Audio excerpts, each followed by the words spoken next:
Hello everyone, welcome to the demo for part 1B a problem by Dhruv Deshmukh. As stated in the question, the application sends packets to the servers and then uses the amount that has been sent to calculate the throughput observed and also the average delay that is observed. Here I am currently in my part 1B folder and you can see the client and server folders. The server folder consists of a C file consists of the server code, while the client consists of the client C code as well as some other files. This file is plot used to store the data for the throughput and average delay. This data will be used to actually plot the graphs that have been asked, and these are the PLT files that are used by the GNU plot to plot these graphs for throughput and delay. So here you can see the code is given, the instructions have been given. Now I will set up the server and the client and show you a quick running of the application.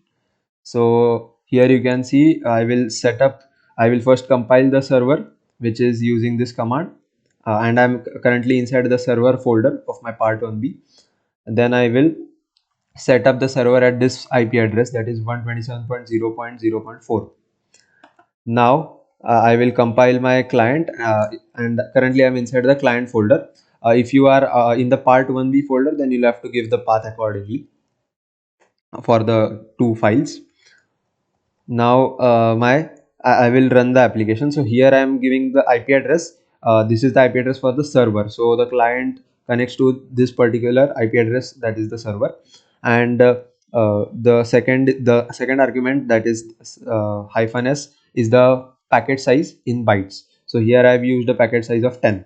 So in mine the default size is 8 bytes, and I recommend to use packet size greater than or equal to 8, because in my packets the identification number is used, and this identification number, if it becomes 6-7 digit, as many messages are sent, then it will give a problem. So use a packet size greater than 8, greater than equal to 8 bytes.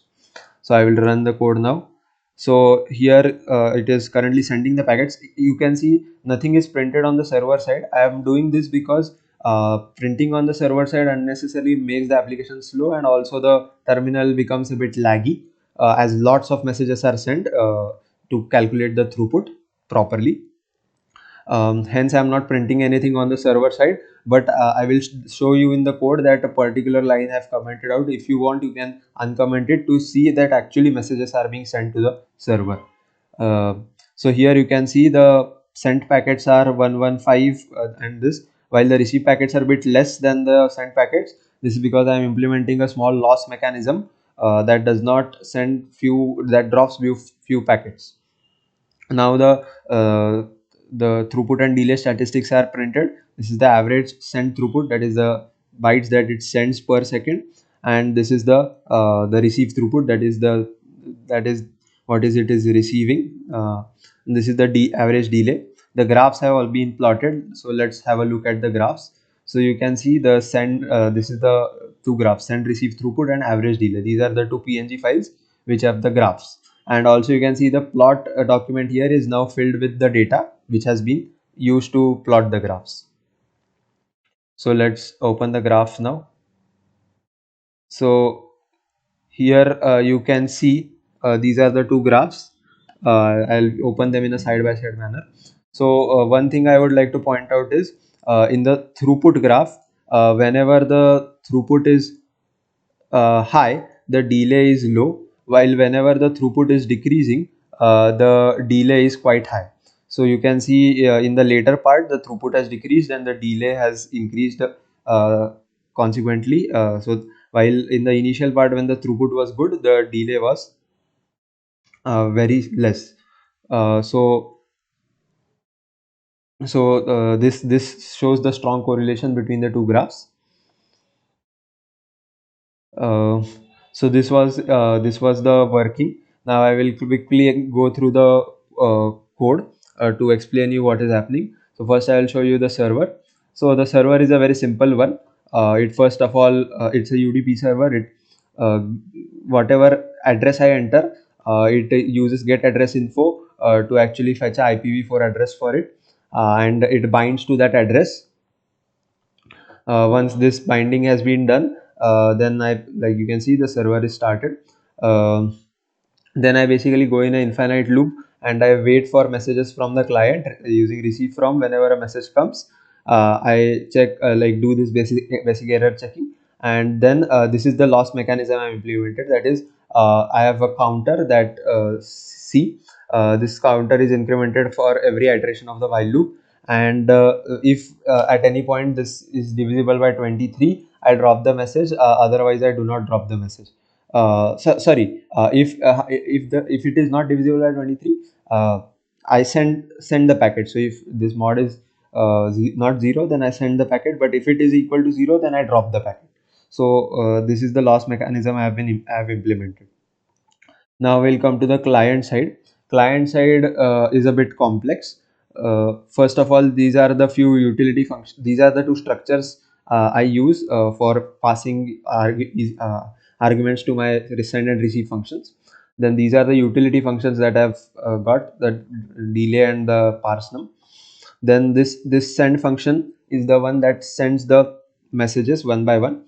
So here you can see I'm going in a loop 10 times, and each loop goes for 1 second. So effectively I'm going in loop for 10 seconds, and every second I am sending these messages. Thus I am able to record the number of messages sent every second, and also I record the send times for each message sent. I'm using logs to ensure the proper access to these locations, because the receive thread is also accessing these locations. So by using these logs, I ensure that no improper access of memory location occurs, as this is a multi-threaded program. This is the receive thread. Again, the similar structure. Go in a loop 10 times. Each loop is 1 second. So the total 10 seconds. And every time I am receiving the messages, and doing some basic error checking here, and again recording the receive time. Here you can see, as I said, each message has an identification number. Using that identification number, I can properly store the receive time for every message. um, Now here, these are the some initialization functions that I've written for my code. Now in the main, if you see, the client actually, first of all, whatever address we have entered, it gets a socket. Whatever address we have entered, it actually gets the, like, exact IP for it. If a particular URL is given, it gives the gets the IP for it. Now it initializes all the structures that I mentioned earlier. Then it creates these two threads, send and receive thread, which run uh, like in a parallel kind of manner, so that, like, we don't have to wait for the send to complete, and then receive will start. This does not happen. Send and receive can work in a concurrent manner, simultaneous manner. Then this is the joining of the threads. Then this is the part where the throughput calculation and the average delay calculation takes place. So sent and receive is the packets sent and received every second, and using that I can calculate the throughput in bits per second. And here I calculate the difference between this receive and send time to get the RTT, and by halving the RTT, I am able to get a estimate of the delay. And again, I am doing this for every second. So like whatever messages are received in that second, I add up the delay for all those messages and take the average. Finally, I print all this information. Then the averages. Then I store the data for the 10 seconds in the plot txt file which I showed earlier. And then finally, I fork the to create two forks to do the plotting using JNU plot. And finally, the code completes.